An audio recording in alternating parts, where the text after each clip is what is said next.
السلام عليكم ورحمة الله وبركاته. اخواتي وحبايبي، اخباركم إيه؟ يا رب تكونوا بخير. النهارده دي الحلقة الرابعة، بنصور كل الحلقات في نفس اليوم. خروجتنا مع خطر كلها صورناها لكم من اولها لاخرها، قسمناها بس عشان ما نكونش بنتقل عليكم في الفيديو.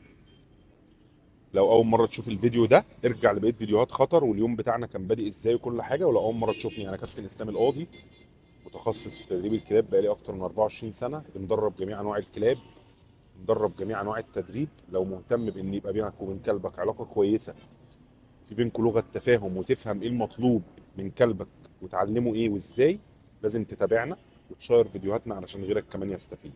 لو شفت الفيديوهات اللي فاتت هتبقى شفت ان كابتن محمود اللي بيصور دلوقتي وكابتن احمد كانوا الاثنين بيهاجموا خطر من 10 دقايق. احنا قاعدين دلوقتي على مطعم وكافيه جامبو في العاشر من رمضان. الناس كتر خيرهم، احنا بنصور جنبهم، استقبلونا وطلعوا يعرفونا، الحمد لله ناس محترمه جدا. و...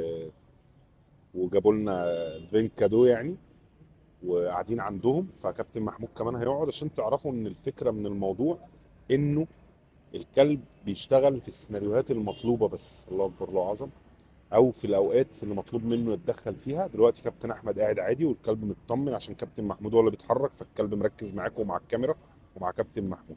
هنطلب من كابتن محمود يجي يقعد معانا. تعالى يا كوتش اقعد، والكاميرا شغاله زي ما انت عادي خالص. برضو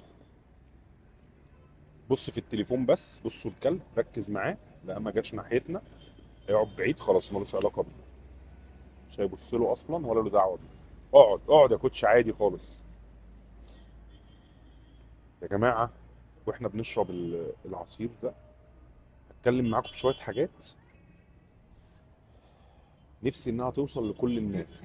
الهدف من فيديوهاتنا الاساسي واهتمامنا بالسوشيال ميديا الفتره اللي فاتت، تعالى هنا، هنا،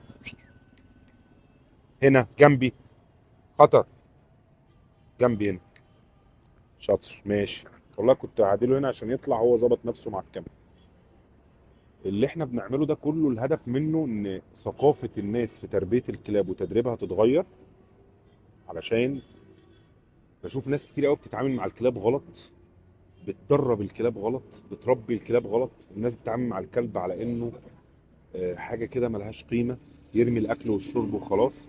كلبك من قبل ما تشتريه المفروض يكون في لينك بينك وبين مدرب، في تواصل بينك وبين مدرب يطلب منك شوية بيانات يعرف بيها احتياجاتك بالظبط، وقتك فاضي في اليوم قد ايه، لان كلبك هيحتاج منك وقت، مجهودك، هل هتقدر تخرج كلبك كم مره في اليوم، فبالتالي بيحدد نسبه آه، طاقه الكلب بتاعك.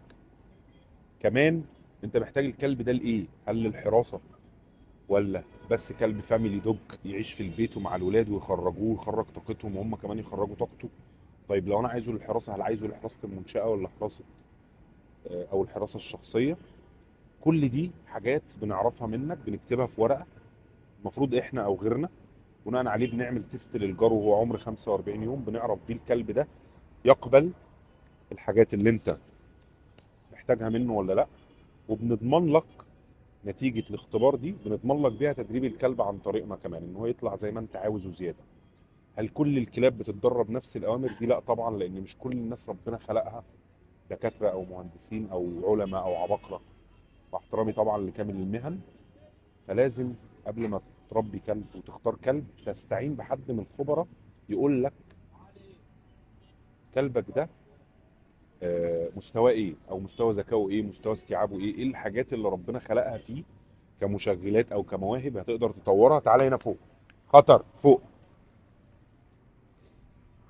يبقى احنا فهمنا كويس ايه المطلوب مننا، فهمنا ايه المطلوب من كلبنا، ايه كمان الحاجات اللي مطلوبة مننا ناحية كلبنا، سواء من تطعيمات، من نظام اكل، من نظام تغذية، من نظام فيتامين، من تدريب وكورسات التدريب واسعارها. كل ده لازم تكون عامل له دراسة قبل ما تقول انا هشتري كلب او حتى هتبنى كلب. يا رب تكون المعلومات دي فادتكم، يا رب اكون قدرت اوصلكم آه، معلومات بشكل بسيط وسهل وكلكم تحبوه، ما تملوش مني ولا تملوا من الكلام ده. احنا هدفنا زي ما قلنا في الاول نرتقي. خلاص انزل، انا عارف انك تعبت. زي ما قلنا هدفنا ان احنا بنرتقي بهواية تربية واقتناء الكلاب في مصر وفي الوطن العربي. استنوا الحلقات الجاية، اشوفكم على خير. يا رب ما تنسوش تعملوا لايك وشير.